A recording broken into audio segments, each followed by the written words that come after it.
Welcome everyone to Weekly News and DW with Major Tidbits, and the topic for this video is Sara Duterte, nagyap ng nagyap. Okay, ito, and I'm not saying this kind of lightly, pero nagiging storytelling na kasi ang nangyayari. But this is something that I would have never expected nung tumakbo sila, Sara at BBM. Kasi again, ang kanilang mantra, ang kanilang plataforma in all realities are just that.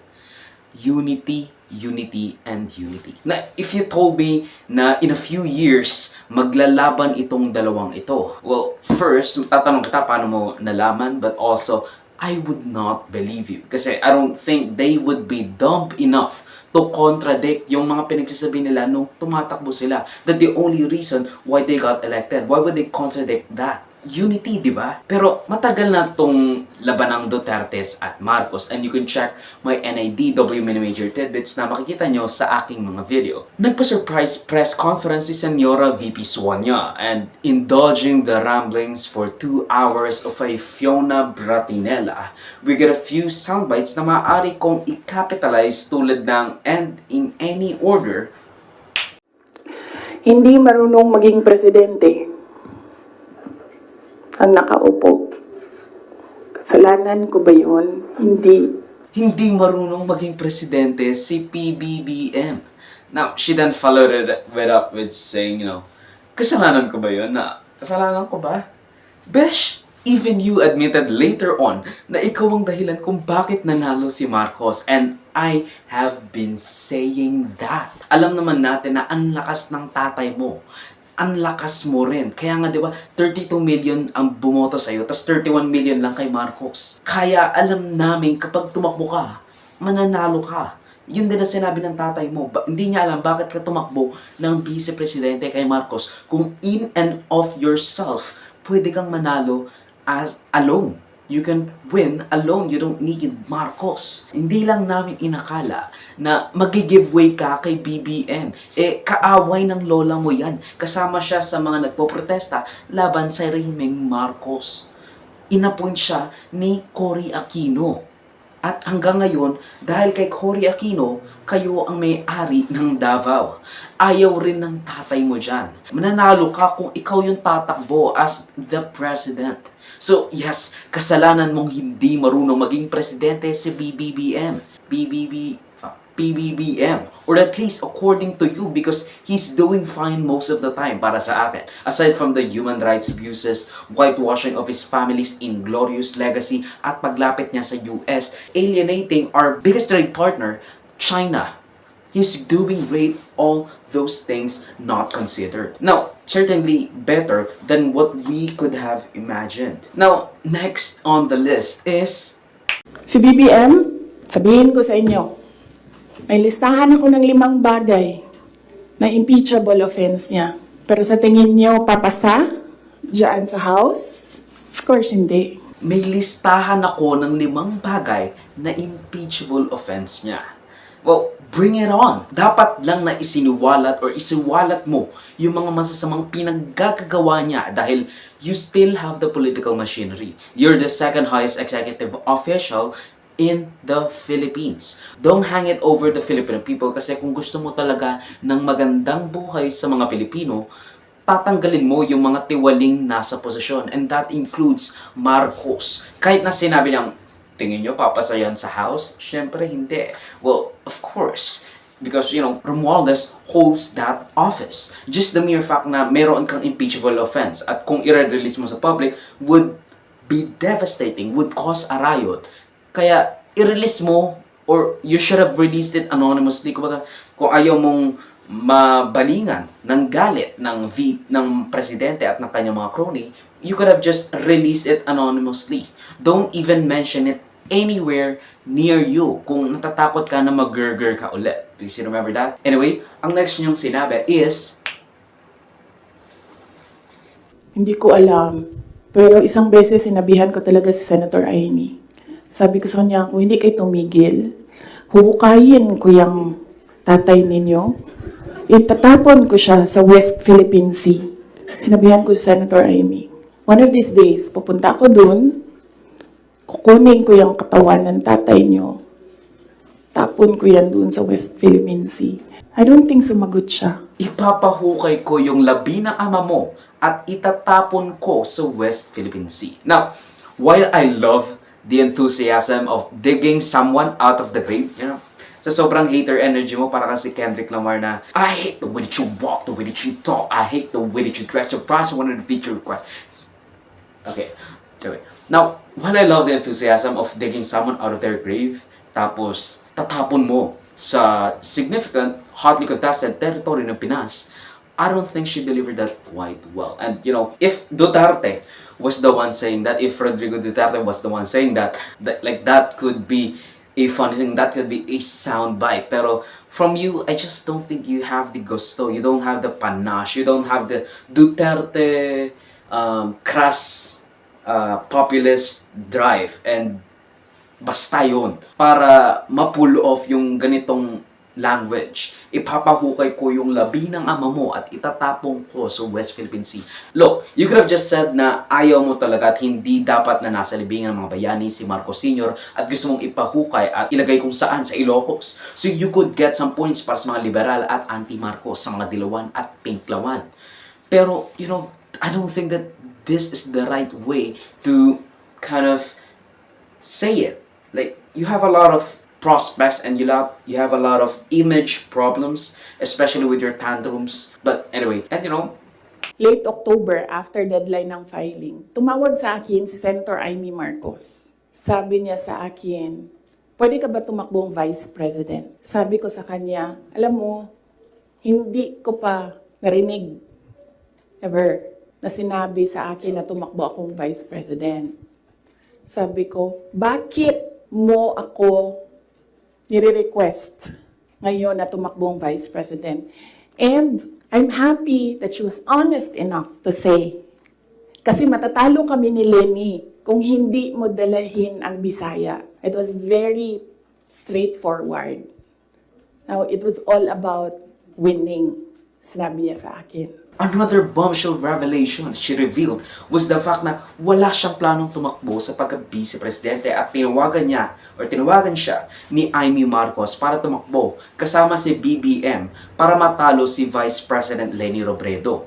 Sinabi niyang inamin raw ni Amy Marcos na hindi nila matatalo si Leni kung hindi siya tutulong, kung hindi niya dadalhin yung mga Bisaya, which reflects poorly on the Marcoses na they do everything just to win even at the cost of entertaining the ramblings of a Bratinella. And I'm sure in the future, kapag bumuelta na si Marcos on full-on offensive, something far worse than her current divisive self. Talagang hindi totoo yung sinasabi nilang unity kasi transactional lang ang naging kampanya nila instead of a genuine one for a change. At na nakita nila yung spark at nakita nila yung will of this people or will of this person to push for a better Philippines.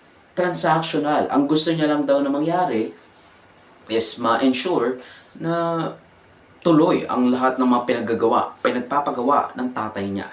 Talagang hindi totoo yung sinasabi nilang unity. Kasi again, this is transactional.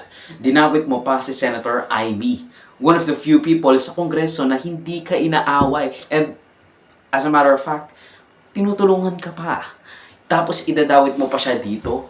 That would be a bad look on her. Pero, who am I to care? Maganda yan. Mag-away-away kayo. Siraan nyo ang isa't isa. And why did you even run? Naawa ka lang kasi matatalo sila ni Leni kung hindi niya dadalhin ng mga Bisaya. That's it? It's all about winning? I mean, yeah. But, wala kang, platforma talaga sinasabi. You just went on with what, Marcos said, unity, unity, unity. Kind of fuck, dude. Pero, yun na nga. Isa pa sa huli niyang mga sinabi ay, magkasama kami nag-attend ng isang graduation. Truthfully, I wasn't feeling well. Kasi kinukulam nila ako. Andiyan na sila, umabot na sila sa kulam. Nagsama-sama na silang lahat. Kinukulam pa nila ako. So I wasn't feeling very well. Pero I had to go. Kailangan ko pumunta. Kasi para naman sa graduates yun, hindi para sa akin yon. Alam nyo, para sa akin, there was some sort of inappropriateness sa ginawa ng bata. Pero bata ito eh. So ikaw din, meron ka din dapat sana sigurong pag-intindi kung saan nanggagaling yung bata. And ang reaction mo, ang response mo should be so that the child will learn a lesson. So meron isang graduate. Sabi nung graduate, Mr. President, can I have your watch as a graduation gift? Di niya alam kung ano isasagot niya. Pinaulit niya sa bata. What did you say? Inulit ng bata, louder this time. Mr. President, can I have your watch as a graduation gift? Nasagot niya, why? Why will I give you my watch? At that point, may sakit na ako. Wasn't feeling very well. Nandun lang ako, nakakatayo ako doon kasi may gamot ako. Gusto ko tanggalin yung ulo niya ba. I realized toxic na yung relationship. Gusto kong tanggalin ang ulo niya. This is kind of funny. Basically, ang nangyari in a graduation ceremony, yung isang graduate, tinanong si BBM kung pwede niya raw bang ibigay yung regalo niya. Or, no, yung relo niya. I don't have my watch on me, but, ang sabi raw ni BBM, why would I give you my watch? At saka, pinagtawanan lang siya. Doon na sinabi ni Duterte na, medyo aning-aning na siya at medyo parang kinulam na siya or something.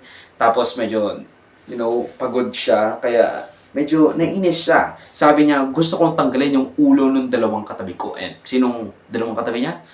Well, kasama doon si Marcos. Which is kind of fucked. I mean, you could say that secretly, pero when you're in a national television, tapos you ordered attention by freaking announcing a press conference, I don't think it's a wise idea. Katulad na lang nung sinabi niyang gusto niya hukayin yung labi ni Marcos Sr. at itapon sa West Philippine Sea. Hindi siya magandang image. You could have said that better. Hindi na ganoon ka-anti-decorum ang mga tao ngayon. Like, they were back in 2016. Tapos na yung pag-welcome ng tao sa mga patutsada at pagmura along with dirty jokes ni former President Duterte. I mean, he normalized it back then. Pero now, since Marcos is in his position na and Marcos isn't as popular as Duterte is on his fan base, pwedeng tumiulag-tiwalag yung mga tao, hindi ganoon siya ka-popular. Kaya medyo maayos yung kanyang pagsasalita katulad ng mga previous presidents aside from Duterte. Tapos na yung pag-welcome ng tao sa mga patutsada at pagmumura along with dirty jokes ni former President Rodrigo Duterte. Wala ka kasing Riz. You don't have the Riz. Rizzler, freaking mugging. Could you even see the jawline? Anyway. Wala kang kasing Riz again and again and again. Wala kang Riz. Masyado kang proper. Masyado bang proper ang pagsasalita mo. Kaya hindi talaga tugma. Wala kang twang. Like, wala kang country twang. Wala kang Bisaya twang. Freaking Davaoeño twang that Duterte had. Now, I don't really have much to say kasi ayaw ko panoorin yung buong 2-hour rambling at yun lang yung nakikita kong mga pinipinpoint niya. Although it would have been a good, feel-good story about Marcos. A great investment kung ibigay niya yung relo na yun. It would boost his popularity kasi that means wala siyang pake sa presyo ng kanyang watch. And it won't be that much of a detriment sa kanya. And, it would be a cool story to tell too. Kumbaga, parang kung gusto mo ng charm offensive and all that, you could use that story na, may humingi sa yung kadete or ng bagong graduate ng freaking watch. Tapos binigay mo. That would be a cool story. Charm offensive and all that. Like, you gotta think about that stuff. Pero I guess, hindi mo iisipin na, Sarah would snitch. Sarah would do you dirty like what he did now. It's just funny na hindi nga si BBM ang sumisira sa kanila, kundi si Duterte. Although, publicly, I guess. Kasi, again, sinasabi rin natin ni Marcos na gusto niyang bumalik yung Pilipinas sa ICC. But anyway, in all honesty, BBM is handling this like an adult dahil wala siyang binigay na statement against what I'm reporting. So, she's lashing out because she's backed into a corner between the small yet popularly recognized opposition at ng administrasyon na dapat ay kakampi niya. Pero she alienated both of those, sides. Now, lumabas pa nga si Sandro with this statement saying na she crossed the line sa mga patutsyadan ni Sara to the rescue rin yung anak ni Senator Amy. May pa-teaser pa siya, sabi niya, may panibagong spiel at press con siya next month sa November. So, subscribe to the channel para maging up-to-date ka along with my magnificent commentary. Ang video clip na ito ay galing sa aking series na News and Worthy Recap. Check the entire video for the complete weekly news recap and subscribe to the channel to be kept up to date sa mga local at global news na I'll make sure would be interesting to you particularly. Di ko alam yung name mo pero you should subscribe. You... Muhammad Smith? I don't fucking know. John Smith? Salamat sa manunod mga kabayan. For me, like, subscribe, follow my links in socials and avoid. Show set na would be linked down below. Sa susunod muli, of course, paalam.